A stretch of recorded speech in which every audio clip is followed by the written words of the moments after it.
구약 성경 전체를 가장 잘 요약한 것이 십계명입니다. 십계명은 하나님과 관련된 계명 4개와 또 사람 사이의 관계를 다루는 6개의 계명으로 이루어져 있습니다. 이 계명 모두가 사실상 관계를 지향하고 있는데요. 하나님과의 관계, 또 사람들 서로 간의 관계를 우리에게 10가지로 명령하고 있습니다. 그 관계는 다름 아닌 사랑의 관계입니다. 하나님과 사랑의 관계를 맺고 사람들과 사랑의 관계를 맺으라 하는 것이 사실상 구약 성경 전체의 요약이다, 이렇게 볼 수 있겠습니다. 그런데 그 10가지의 계명 중에 살인하지 말라라는 계명이 있습니다. 깜짝 퀴즈 하나 오랜만에 드리겠습니다.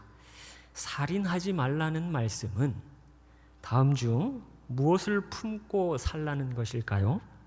둘 중 하나를 고르십시오. 1번 앙심, 2번 신앙심. 어느 것이겠습니까? 네, 감사합니다. 앙심 아니라 신앙심을 품고 살라는 말씀이 살인하지 말라는 말씀입니다. 앙심은 여러분들 치과 가 보니까 요즘엔 앙하고 물으세요 이렇게 이야기하시던데 그 앙이 아니라 이렇게 원망하는 앙입니다. 원망할 앙. 그래서 원망하는 마음, 더 나아가서 미워하는 마음, 그 마음을 품는 것이 앙심입니다. 그런데 살인하지 말라는 말씀은 앙심 품지 말고 신앙심, 믿을 신의 우러를 앙, 우리 하나님을 믿는 믿음으로, 하나님의 말씀을 믿는 믿음으로 살라 하는 그런 말씀입니다. 살인하지 말라는 말씀 대신, 살인하지 말라는 말씀에 대한 신앙 대신 우리가 앙심을 품고 또 품고 또 품고 하면 어떤 일이 벌어집니까? 저 형제가 안 보고 싶은 겁니다. 저 자매가 사라졌으면 좋겠는 겁니다. 그래서 사람 없는 들판으로 불러냅니다. 그리고 아무도 보지 않으니까 어떻게 합니까? 돌을 들고 쳐 죽입니다. 가인의 이야기입니다. 창세기 4장에 나오는 가인과 아벨 이야기인데 참 놀랍지 않습니까? 이 두꺼운 성경에 불과 4장 넘겼을 뿐인데 살인 사건을 우리에게 이야기해 주고 있으니까 말입니다. 앙심 품고 저지른 이 살인 사건. 그래서 출애굽기 20장에서 이 십계명을 말하자마자 21장 그 다음 장이죠. 12절에서 이렇게 명령합니다. 사람을 쳐 죽인 자는 반드시 어떻게 하라고요? 죽일 것이다. 반드시 죽여야 한다. 이렇게 말씀합니다. 하나님의 형상대로 지음받은 사람, 그래서 하나님께서 존재하게 하신 사람, 그 사람을 죽이면 그 죽인 사람은 존재의 이유가 사실 없다라고 말씀하시는 아주 엄중한 말씀입니다. 여러분 한번 생각해 보십시오. 사랑의 관계를 지금 계속 말씀하고 있는데 그 사랑의 관계에서 멀어지면 멀어질수록 우리는 존재의 이유가 점점 옅어집니다. 점점 희박해집니다. 신앙심을 뒤로하고 앙심을 품은 마음으로 우리 스스로 은혜를 고갈시키고 내면이 다 망가집니다. 그리고 관계가 다 깨집니다. 하나님과의 관계도 사랑과의 관계도 다 무너집니다. 앙심이 이렇게 참혹한 결과를 가져옵니다. 우리 형법에도 이 살인 범죄의 양형 기준을 정하고 있습니다. 우리 표를 한번 보여주시면 이렇게 글씨가 좀 작네요. 가운데 기본이라고 되어 있는 곳에 보시면 이제 최소 4년부터 23년 이상 무기징역까지, 또 저희가 법률상으로는 사형까지 허락하고 있는, 존재하고 있는 그런 저희가 형법을 가지고 있습니다. 그런데 뭐 실질적으로는 이제 사형 집행이 거의 30년 가까이 중단된 상태이다 보니 사실상 사형 집행은 실질적으로는 사형제도를 허락하지 않는 것처럼 그렇게 보이는 상황이기는 합니다. 그런데 이제 살다 보면 저희가 뜻하지 않은 실수로 사람을 죽이게 되는 그런 일들도 있을 수 있습니다. 제가 아는 어떤 목사님이 전도사 시절에 교회 그 당시 이제 봉고차를 몰고 운전을 하는 중이었는데 밤이었습니다. 그리고 비가 오는 날이었습니다. 횡단보도를 한적한 길인데 횡단보도를 지나는 사람을 보질 못하고 그대로 이렇게 차에 치여서 그만 돌아가시게 만들었습니다. 그래서 이제 뭐 법에 따라서 이제 형벌을 받았죠. 그래서 형을 살고 그렇게 나와서 지금은 또 계속해서 건강하게 사역을 하고 계신 것을 봅니다. 뭐 잘못해서 거기에 대한 벌을 받는 것은 뭐 우리가 다 당연하게 생각합니다. 그런데 실수로 의도치 않게 앙심을 품지 않고 그 어떤 원한 관계도 없는 상황에서 이런 안타까운 실수를 범했다면 어떻게 해야 될까요? 구약 성경에서 그런 사람들을 향해서 어떻게 해야 될지를 사실상 오늘 본문 여호수아 20장에서 말씀해주고 있습니다. 하나님께서 이스라엘 백성들에게 6개의 도피성을 지정하라 이렇게 말씀을 하십니다. 실수로 사람을 죽인 사람들을 피신하게 해서 보호하는 그런 제도를 하나님께서 만들게 하신 겁니다. 그런데 이 구약의 도피성은 단순히 실수한 자들을 보호하는 제도로만 끝나지 않고 그 죄로 인해 죽을 수밖에 없는 인생을 위해 하나님께서 친히 예비하신 결국 참된 도피성 예수님을 우리에게 미리 보여주는 은혜의 표지라고 말씀드릴 수 있겠습니다. 오늘 본문은 하나님께서 도피성을 만들라고 이렇게 말씀하신 내용이고 1절부터 6절에는 그 내용이 나옵니다. 그리고 7절과 8절은 어디에 도피성을 만들었는지, 그리고 9절은 누가 도피성에 들어갈 수 있는지를 우리에게 설명해 주고 있습니다. 오늘은 이 도피성의 특성 3가지를 살펴보면서 하나님의 은혜를 나누고자 합니다. 첫 번째는 도피성은 죽을 죄인을 살리는 곳입니다. 어떤 사람이 산에 나무를 하러 갑니다. 그리고 도끼질을 하다가 실수로 도끼가 자루에서 빠져서 이 동료를 맞춰 죽게 했습니다. 실수로 사람을 죽였습니다. 미워한 적도 없고 앙심을 품지도 않았습니다. 원한 관계도 없고 미리 계획하거나 준비를 한 것도 아닙니다. 어쩌다 보니 부지 중에 실수로 사고가 났습니다. 하지만 살인자가 되었습니다. 가만히 있으면 어떻게 됩니까? 가만히 있으면 피해자 유족 중에서 억울한 죽음을 대갚아줄 책임을 진 피해 보복자, 히브리어로는 고엘이라는 사람이 쫓아옵니다. 이 사람은 고엘이 쫓아오기 전에 사력을 다해서 도피성으로 도망을 가야만 죽음을 면할 수 있습니다. 오늘 본문 말씀 3절 한번 다시 보시겠습니다. 이렇게 말씀합니다. 부지 중에 실수로 사람을 죽인 자를 그리로 도망하게 하라. 이는 너희를 위해 피해 보복자를 피할 곳이니라.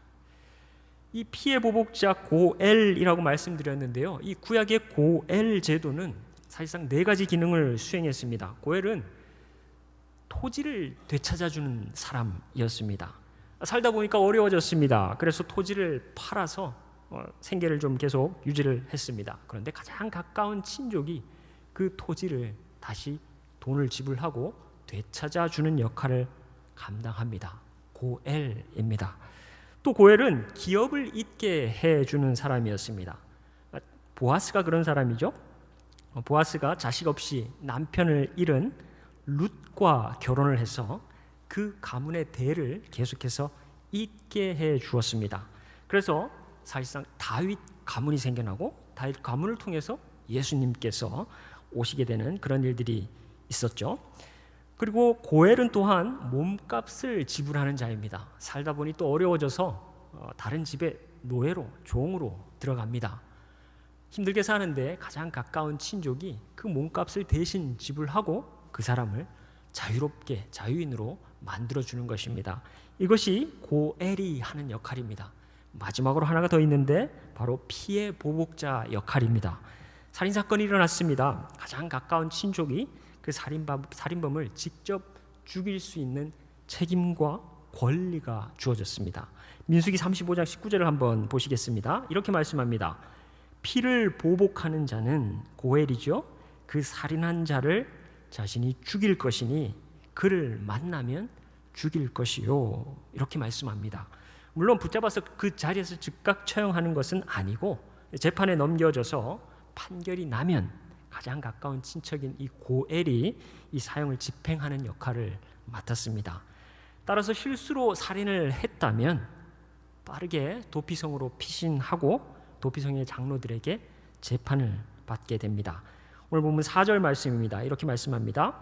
이 성읍들 중에 하나에 도피하는 자는 그 성읍에 들어가는 문 어귀에 서서 그 성읍의 장로들의 귀에 자기의 사건을 말할 것이요 그들은 그를 성읍에 받아들여 한 곳을 주어 자기들 중에 거주하게 하고 조사 과정을 통해서 살인자가 앙심을 품거나 계획된 그런 살인이 아니라는 것이 드러나면 도피성에 받아들여집니다. 그리고 거기에 거주하게 됩니다. 5절 말씀도 같이 보시겠습니다. 피해 보복자가 그의 뒤를 따라온다 할지라도 그들은 그 살인자를 그의 손에 내주지 말지니 이는 본래 미워함이 없이 부지중에 그의 이웃을 죽였습니다. 경성대학교 여러분, 성도 여러분, 구약의 도피성은 오늘 우리의 영적인 현실을 너무나도 생생하게 보여줍니다. 요한일서 3장 15절 말씀을 보시면 이 도피성의 이야기가 단순히 구약의 옛날 이야기만이 아니라는 것을 생각하게 되는데요. 이렇게 말씀합니다. 그 형제를 미워하는 자마다 살인하는 자니 살인하는 자마다 영생이 그 속에 거하지 아니하는 것을 너희가 아는 바라.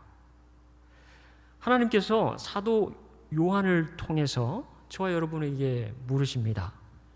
너는 신앙심을 품고 사느냐? 아니면 앙심을 품고 사느냐? 10초 정도 한번 생각해 보시겠습니다. 누군가를 향해 원망하는 마음, 미워하는 마음이 있지 않은지 한번 생각해 보시기 바랍니다. 가족 가운데 없는지, 친구 가운데 없는지, 또 혹 우리 교우들 가운데 없는지 한번 돌아보시기 바랍니다. 그리고 이제 요한일서 3장 16절 바로 그 다음 구절인데요.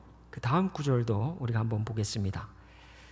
이렇게 말씀합니다. 그가 우리를 위하여 목숨을 버리셨으니 우리가 이로써 사랑을 알고 우리도 형제들을 위하여 목숨을 버리는 것이 마땅하니라. 그가 우리를 위하여 목숨을 버리셨으니 라고 했는데 여기서의 그는 누구입니까? 예수님이십니다. 예수 그리스도이십니다. 우리가 이로써 사랑을 알고 맞습니까? 예수님 때문에 우리가 사랑을 알게 된 것 맞습니까? 네, 아멘이십니까? 네. 그러면 이제 오늘의 두 번째 퀴즈입니다. 다음 중 적당한 것을 한번 골라 보십시오. 1번 우리도 형제들의 형제들을 위하여 목숨을 버리는 것이 가능할까? 2번 우리도 형제들을 위하여 목숨을 버리는 것이 나쁘지 않다.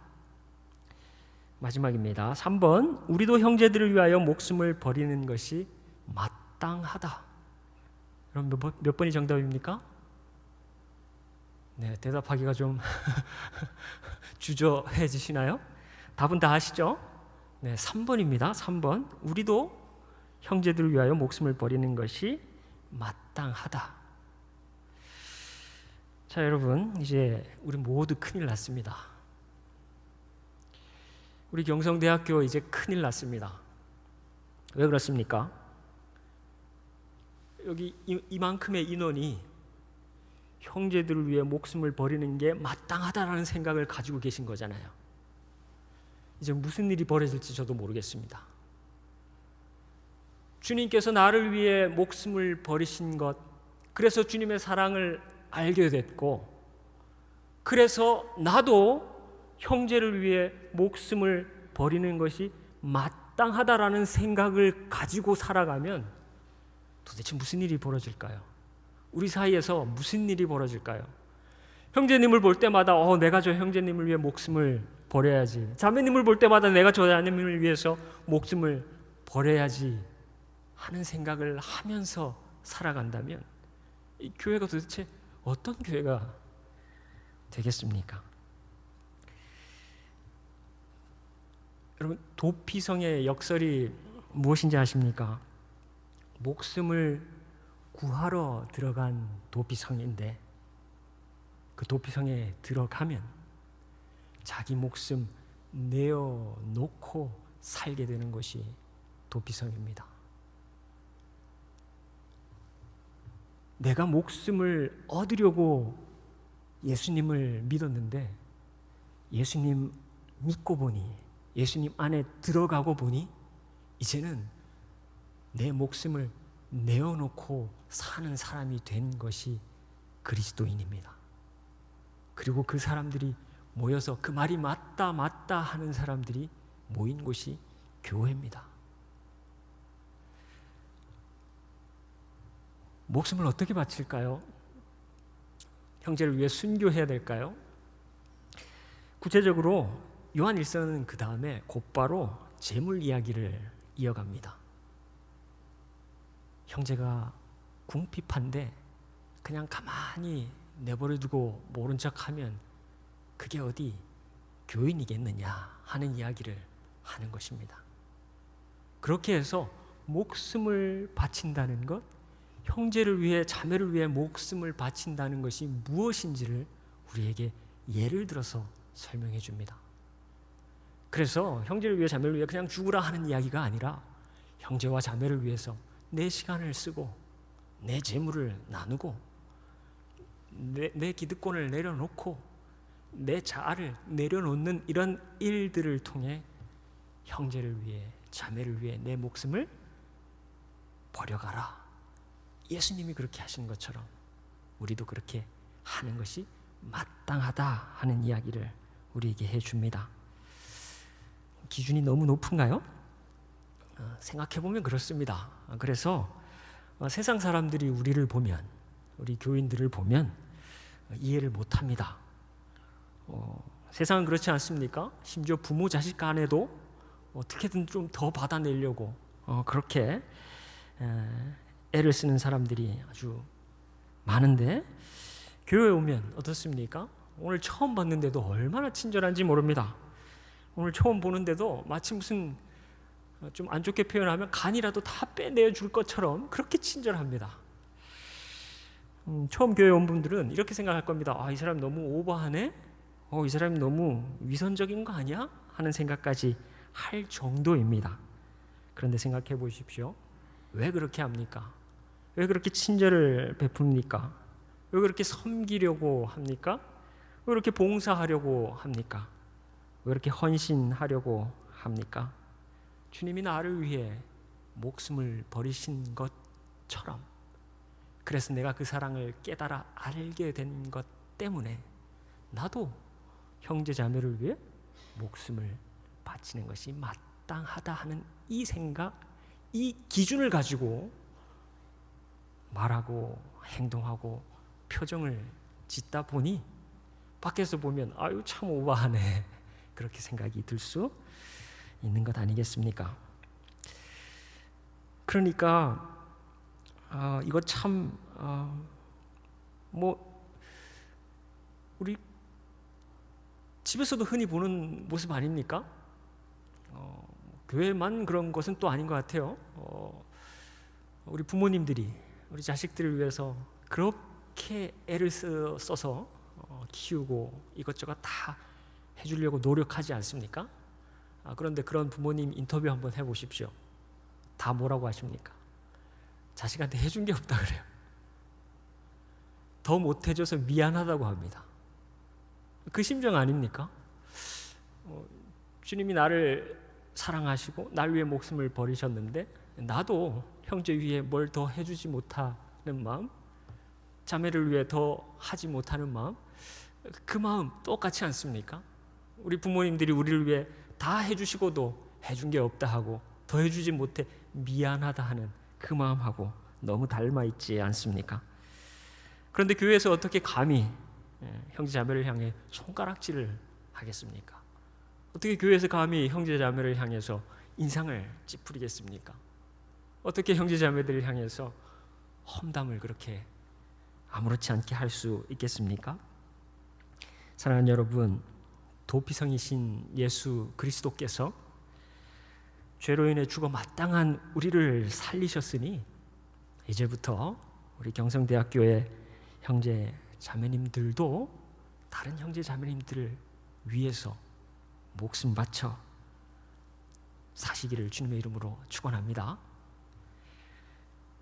네, 속으로 다 아멘 하신 것 같아요. 네, 감사합니다. 뭐 아멘을 안 하시니까 제가 한번 강제로 그럼 저를 한번 따라해 보시겠습니다. 옆에 계신 분들, 가까이 계신 분들 한번 보시면서 이렇게 한번 저를 따라해 주십시오. 제가 형제님을 위해 목숨을 버리는 것이 마땅합니다. 한 번 더 하겠습니다. 제가 자매님을 위해 목숨을 버리는 것이 마땅합니다. 아멘. 아멘. 두 번째입니다. 도피성은 첫째, 죽을 죄인을 살리는 곳이고, 두 번째, 도피성은 정죄함이 없는 곳입니다. 여러분, 이 도피성은 감옥이 아닙니다. 수용소도 아닙니다. 이 도피성은 레위인의 성읍입니다. 레위인의 성읍인데 이스라엘의 12지파가 다 땅을 분배받지 않았습니까? 레위인은 땅을 분배받지 못했습니다. 대신 다른 지파 중에서 총 48개의 성읍을 받아서 거기 거주했습니다. 이 이야기가 이제 다음 장에 여호수아 21장에 나오니까 그 자세한 내용은 다음 주에 살펴보겠습니다. 이 레위인의 48개 성읍 중에서 6개의 성읍을 특별히 지정을 해서 도피성으로 만든 것입니다. 왜 굳이 레위인의 성읍을 도피성으로 지정했을까 하는 의문이 있을 수 있는데, 일반 지파가 아닌 이 하나님을 섬기는 레위 지파에게서 아무래도 좀 더 중립적이고 또 공정한 재판이 가능했기 때문이 아닐까 싶습니다. 또 실수로 사람을 죽이고 그 성읍으로 도망을 왔으니 그 마음이 얼마나 어렵겠습니까? 죄책감도 있을 것이고 또 공포에 시달렸을 수도 있는데, 율법을 잘 아는 레위인들이 신앙적으로 그 사람들을 돕고 또 영적으로 회복될 수 있도록 돕게 하기 위해서 이 레위 지파를 지정한 것이 아닌가, 이렇게 보고들 있습니다. 이 도피성에 일단 들어가면 이제 주거를 제공받습니다. 그리고 공동체 안에서 이제 노동을 하면서 생계를 유지하게 되는데, 목공이나 석공 같은 특별한 기술이 있다면 도피성 안에서 그 기술로 일을 하고 임금을 받기도 했습니다. 이 도피성으로 피신한 사람이 가장이다 그러면 가족들도 다 전부 이주해서 함께 그 도피성 안에서 살 수 있도록 했습니다. 다만 이 도피성에 경계선이 있거든요. 근데 그 경계선 바깥으로는 사실상 단 한 걸음도 나갈 수가 없었습니다. 만약 나갔다 그러면 피해 보복자 고엘이 와서 잡아가서 죽여도 아무 법적으로 하자가 없는 그런 상황이었습니다. 그러면 평생을 그럼 도피성에 계속 살아야 하느냐? 뭐 그렇지는 않습니다. 언제까지 도피성에 머뭅니까? 대제사장이, 그 당대의 대제사장이 죽을 때까지 그 도피성에 거주하다가 그 후에 이제 자기 집으로, 자기 도시로 돌아갈 수 있었습니다. 오늘 보면 6절 말씀입니다. 이렇게 말씀합니다. 그 살인자는 회중 앞에 서서 재판을 받기까지 또는 그 당시 대제사장이 죽기까지 그 성읍에 거주하다가 그 후에 그 살인자는 그 성읍, 곧 자기가 도망하여 나온 자기 성읍, 자기 집으로 돌아갈지니라 하나 하시니라. 성경에서 도피성에서 어떤 생활을 어떻게 했는지에 대해서는 뭐 전혀 사실 언급이 없습니다. 다만 이 유대인들의 저작인 탈무드에서 이 도피성의 생활상을 아주 간단하게 묘사한 기록들이 좀 남아 있는데요. 아주 몇 개만 소개하면 이렇습니다. 만약 학생이 실수로 사람을 죽였다, 그래서 도피성으로 갔다 하면 이 학생을 가르치던 스승도 함께 도피성으로 들어가서 계속해서 스승 제자 관계를 이어갈 수 있고 교육받을 수 있도록 그렇게 했습니다. 반대도 마찬가지입니다. 스승이 도피성으로 갔을 경우에 학생도 따라서 도피성으로 들어가서 이주를 할 수 있는 그런 실예가 있었던 것으로 보입니다. 또 도피성 피신자들은 당대 대제사장이 죽어야만 자기 고향으로 돌아갈 수 있었기 때문에 그 마음에 혹 이런 마음을 품을 수 있습니다.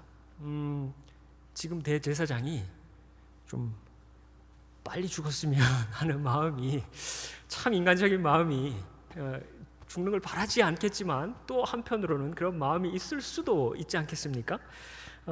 그런 마음이 있었나 봅니다. 왜냐하면 이 대제사장들의 어머니들이, 대제사장 한 명이 아니니까요, 대제사장들이 돌아가면서 대제사장들의 어머니들이 이 도피성을 돌아다니면서 이 피신자들에게, 살인해서 들어온 사람들에게 맛있는 음식 그리고 의복을 선물해 주었다는 기록이 있습니다.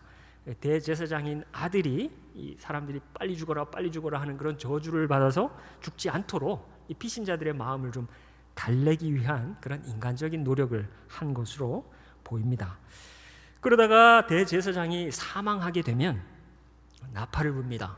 그리고 피신자들, 실수로 살인해서 도피성으로 온 피신자들은 그 즉각 모든 법적인 책임과 그 피해 보복으로부터 완전히 자유로워졌습니다. 이때 그들은 모든 소유를 다 정리를 하고 내내 그리던 고향으로, 또 자기 집으로, 자기 가문으로 그렇게 돌아갈 수가 있었습니다. 한마디로 이 도피성에서의 삶은 경계와 이동의 제한이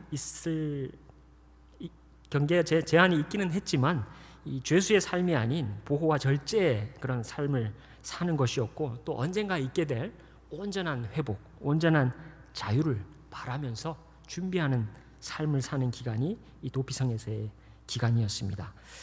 이 모습이 참 예수님을 믿는 우리들의 모습과도 유사한 점이 참 많습니다. 한 4가지 정도로 정리해 보면, 죽음의 위기에 처한 존재라는 점에서 우리 그리스도인들과 참 유사합니다. 도피자들은 실수로 사람을 죽여서 본인들이 죽을 위기에 처했지만, 그래서 사형 선고를 사실상 받게 되는 그런 피해 보복자로부터 위기에 처했지만, 우리 그리스도인들도 비슷하죠.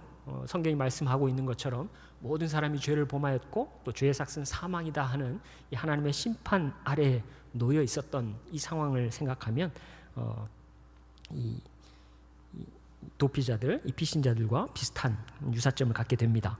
그리고 또 한 장소, 한 분에게만 이 살 길이 열려 있다는 것도 역시 공통점이 되겠습니다. 도피자는 이 도피성 외에서는 달리 살 수 있는 길이 없었습니다. 유일하게 살 길이 도피성이었습니다. 우리 그리스도인들은 어떻습니까? 예수님 외에는 다른 살 길이 우리에게 없습니다. 천하 사람 중에 구원을 받을 만한 다른 이름을 우리에게 주신 일이 없다라고 그렇게 말씀하고 있습니다. 또한 도피성 안에서만 생명이 안전이 보장되었습니다. 도피자들은 도피성 안에서만 안전이 보장됐고, 우리 그리스도인들은 어떻습니까?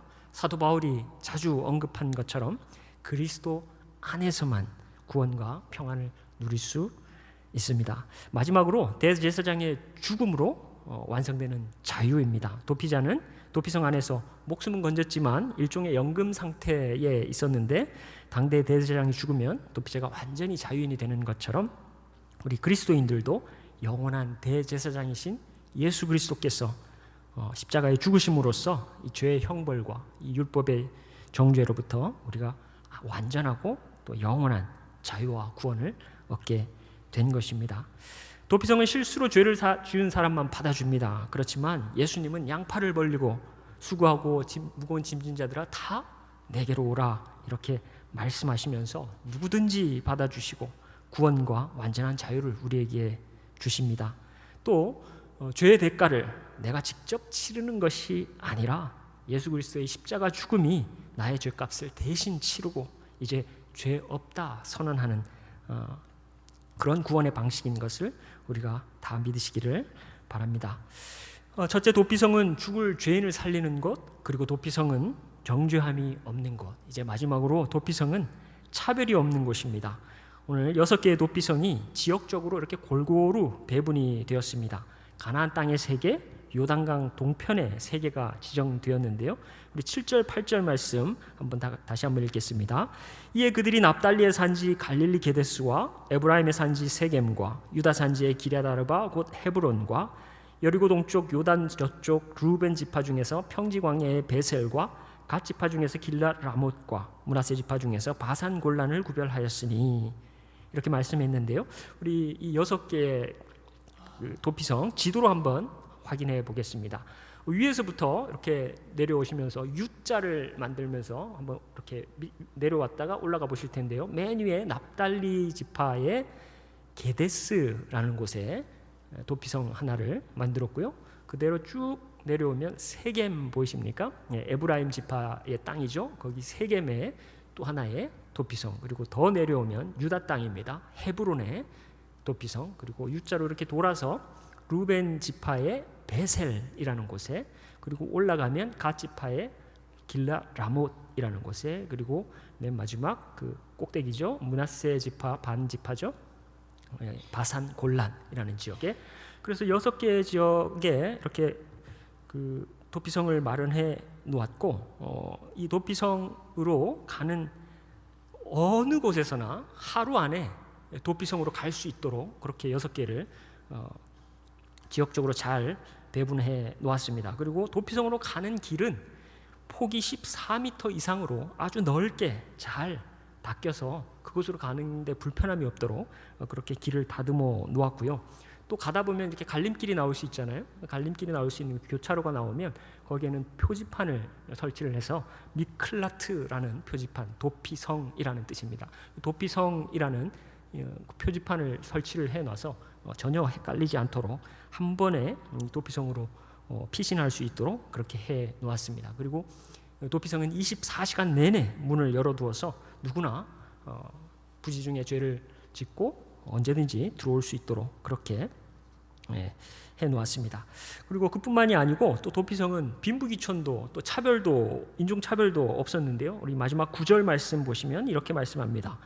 이는 곧 이스라엘 모든 자손과 그들 중에 거류하는 거류민을 위하여 선정된 성읍으로서 누구든지 부지중에 살인한 자가 그리로 도망하여 그가 회중 앞에 설 때까지 피해 보복자의 손에 죽지 아니하게 하기 위함이라.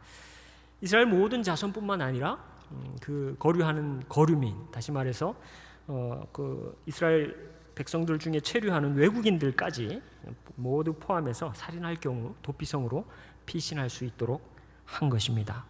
결론을 맺겠습니다. 결국 구약의 도피성은 예수 그리스도를, 대제사장이신 예수 그리스도를 가리킵니다. 그래서 율법의 정죄와 죄의 대가 그리고 그 피의 보복으로부터 우리를 바짝 쫓아오는 그 죽음을 도피성이신 예수 그리스도 안으로 들어가서 결코 정죄함이 없게 죽을 자를 살리는 그 일들이 있게 한 것입니다. 로마서 8장 1절 이렇게 말씀합니다. 그러므로 이제 그리스도 예수 안에 있는 자들에게는 결코 정죄함이 없나니. 사랑하는 여러분, 예수님의 품으로 달려가시기 바랍니다. 더 나아가 우리 교회 역시 참된 도피성이신 예수님의 품을 보여주는 그런 도피성이 될 수 있기를 주님의 이름으로 축복합니다. 그래서 상처받고 실수하는 영혼들이 언제든 들어와서 정죄가 아닌 예수 그리스도의 보혈의 은혜로 다시 살아나는 그런 교회가 될 수 있기를 주님의 이름으로 축복합니다. 또 더 나아가서 우리 모두가 형제 자매를 위해서 목숨 바쳐 사랑하는 것이 마땅하다 하는 이 기준을 가지고 우리가 말하고 행동하고 표정을 만들어가는 그런 교회가 될 수 있기를 주님의 이름으로 축복합니다. 사랑하는 여러분, 그런 교회 만들어 가는데 여러분들 모두 일조하시겠습니까? 죄송한 말씀 하나 드리면 형제 자매를 위해 목숨 바쳐 사랑하는 것 외에는 제가 아는 한 교회가 교회 되게 하는 다른 대안이 없습니다. 어떤 분들은 말합니다. 주차장이 있어야 교회가 잘 되지. 어떤 분들은 말합니다. 주일학교가 잘 돼야 교회가 잘 되지. 어떤 분들은 찬양팀, 식당, 메뉴, 성경 공부 모든 것을 많은 것을 말합니다. 틀렸다는 것이 아닙니다. 그런데 가장 중요한 것은 무엇입니까? 형제를 위해 목숨을 버리는 것, 그리고 그것을 마땅히 여기는 마음, 생각, 거기서부터 시작하지 않으면 교회는 모양만 있을 뿐입니다. 사랑하는 여러분, 십자가 사랑, 십자가 은혜가 큽니까? 작습니까? 크죠? 얼만큼 큽니까? 내가 형제를, 내가 자매를 위해 목숨을 버리기까지 그게 마땅한 것이다 말할 만큼 큰 것이 우리 주님의 사랑입니다. 기도하시겠습니다.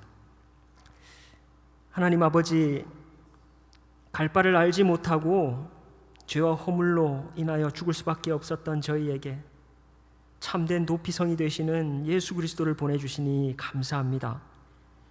피해 보복자처럼 쫓아오는 세상의 수많은 정죄 그리고 불안 속에서 오직 예수 그리스도의 품으로 달려가는 저희 모두가 되게 해 주십시오. 십자가에서 대제사장이 되어 죽으심으로 우리에게 완전한 자유를 주신 주님의 은혜를 찬양합니다. 또한 우리 교회가 서로를 향해 목숨을 버리는 것을 마땅히 여기게 해 주시고 세상에서 상처받고 방황하는 영혼들을 차별 없이 품어주는 온전한 도피성의 역할을 감당하게 해 주십시오. 예수님의 이름으로 기도합니다. 아멘.